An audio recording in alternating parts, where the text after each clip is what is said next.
Bruno, nous voici maintenant dans votre domaine, à l'intérieur du Centre régional des archives historiques.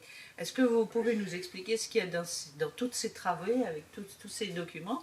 Est-ce que ce sont les archives de tous les organismes de la région depuis 1945 pour le régime général?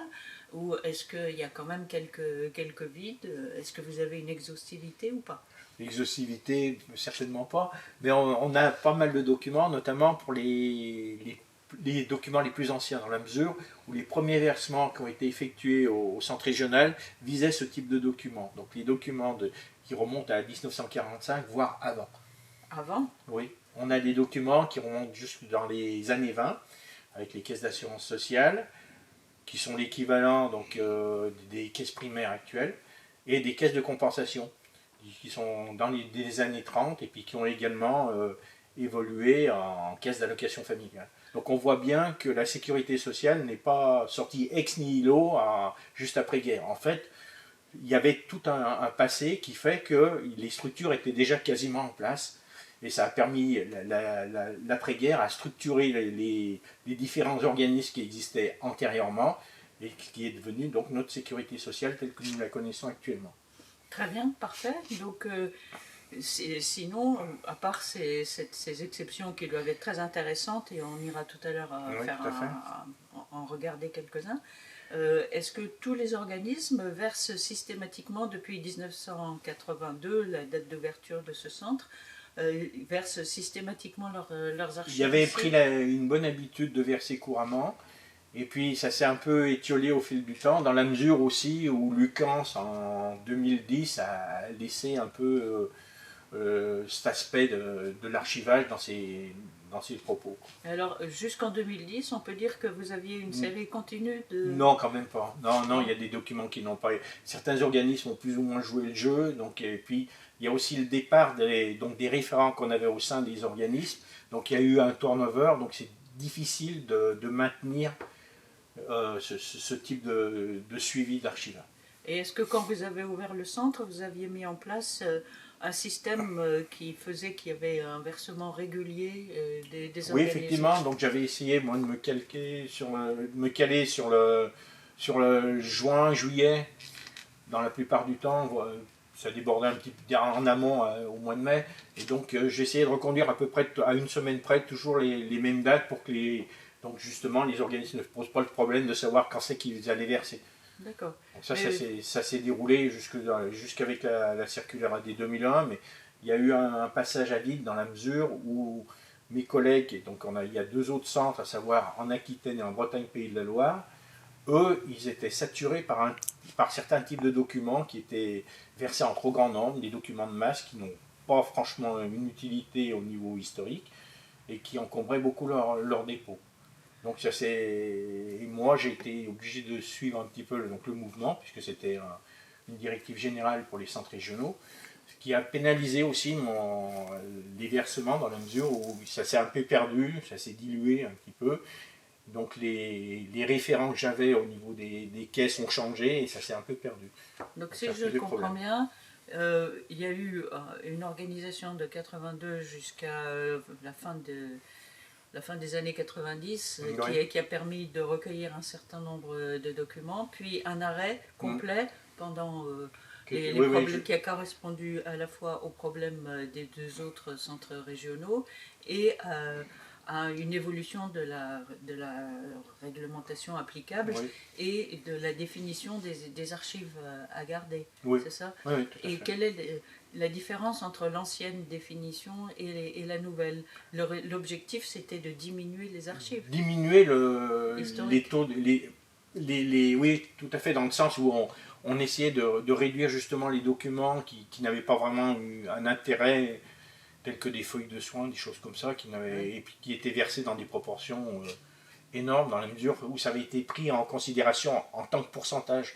Et avec la circulaire AD 2001, ça a été réduit soit en termes d'échantillons ou même de spécimens. Ah oui, donc là, ça a permis de gagner beaucoup de place. Donc un échantillon, c'est quelques documents, des spécimens, c'est encore moins. Oui, voilà, tout à fait. D'accord, ok, très bien. Bon, donc si je comprends bien, depuis la fin des années 90, vous avez moins de versements et moins de choses chaque fois de la part des organismes. Mais est-ce que tous les organismes de la région, du régime général, vous continuent il y a eu moins de suivi que par le passé. Certains organismes n'ont pas continué vraiment à verser. Il ne faut pas oublier aussi qu'à partir de 2009-2010, l'UQAM s'est désengagé de la conservation, de l'archivage en tant que tel. Oui, donc personne ne rappelait aux organismes la mission de versement. Parce qu'initialement, c'était l'UQAM, donc l'Union des caisses nationales de sécurité sociale, qui avait en charge donc la mission archive au niveau du régime général, et c'était elle qui envoyait donc les courriers demandant à ce qu'il y ait un suivi des archives. Donc c'est un peu retombé. D'accord. Donc si on résume, ici on retrouve les archives depuis 1945 jusqu'à la fin des années 90 à peu près pour tous les organismes de la région.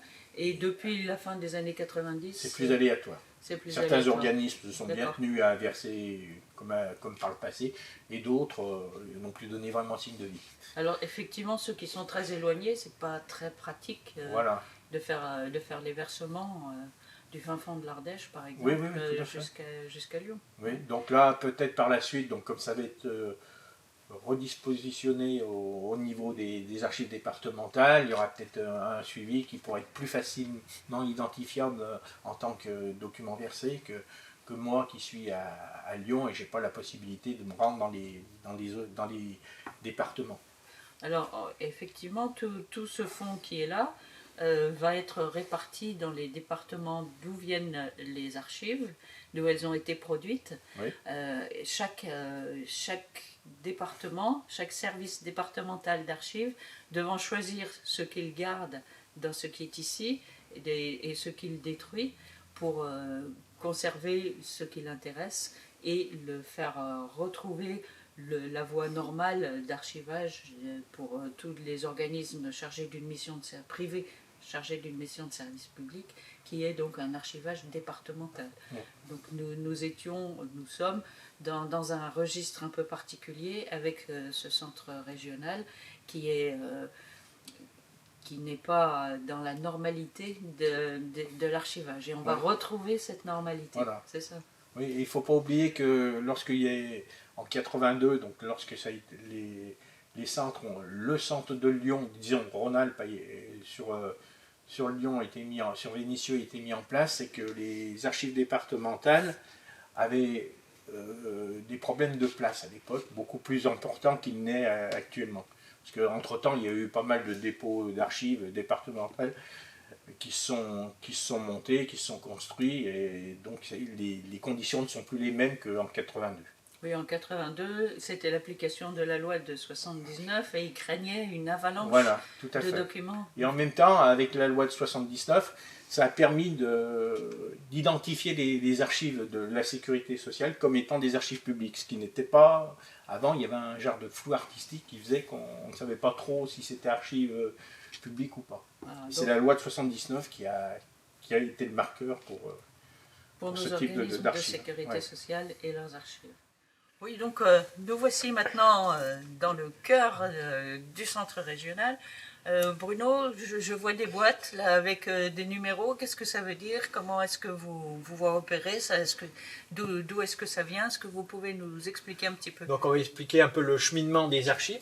Donc les organismes, comme on l'a dit tout à l'heure, ils me contactent, on prend rendez-vous et ils m'apportent des boîtes. Et les boîtes, on leur demande à chaque organisme de numéroter les boîtes de 1 au nombre déterminé de boîtes, par exemple ici, donc de 1 jusqu'à 6. Et moi, alors, quand elles arrivent chez moi, là au CRA, je leur attribue un numéro d'entrée, c'est-à-dire c'est un numéro en fonction de leur arrivée, quel que soit le type d'archive, d'organisme, il n'y a pas de cadre de classement. Donc c'est l'équivalent aux archives départementales de la série W. Donc là, par exemple, là c'est le numéro 585. Et donc ce numéro, il est rapporté sur toutes les boîtes donc, du versement. Donc c'est le numéro du versement. Oui, voilà, tout à fait. Ça veut bien dire ça par ordre chronologique. Voilà.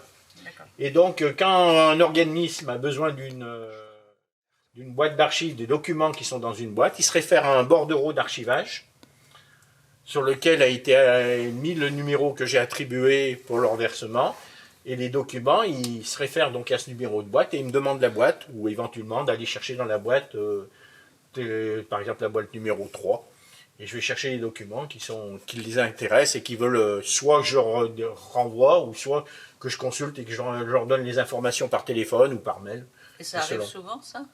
Non, pas tellement, puisque normalement, les archives définitives par nature, c'est des documents qui ne rentrent pas dans l'organisation au quotidien des organismes. Ouais.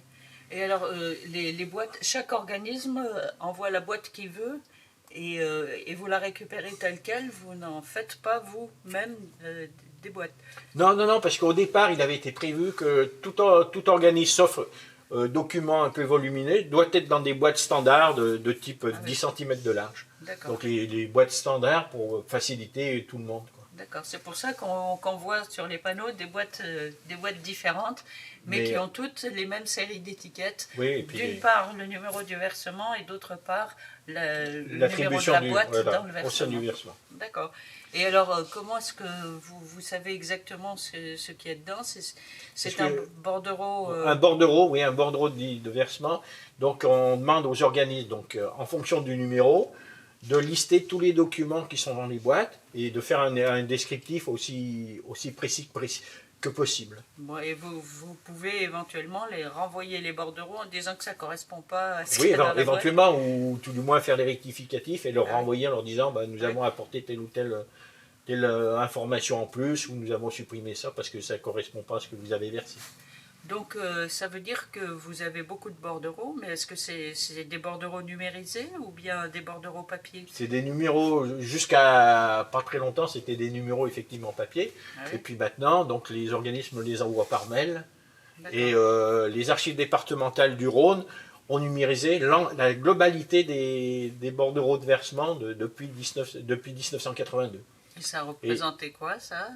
Ça fait 650 bordereaux différents. C'est énorme. Oui, ça fait beaucoup. Et donc, c'est le confinement qui nous a permis de faire ça, puisque c'est en fin 2019 que les archives départementales ont effectué ce travail. Oui, c'est un énorme travail. Un énorme travail qui facilite aussi pour la suite, pour le transfert des archives aux autres archives départementales, dans la mesure où chaque département a la liste des bordereaux propres à son département. Donc chaque organisme verseur a été identifié par sa nature de CEPAM, CAF, voilà, tout à fait. Et les numéros. Et par son département. Oui.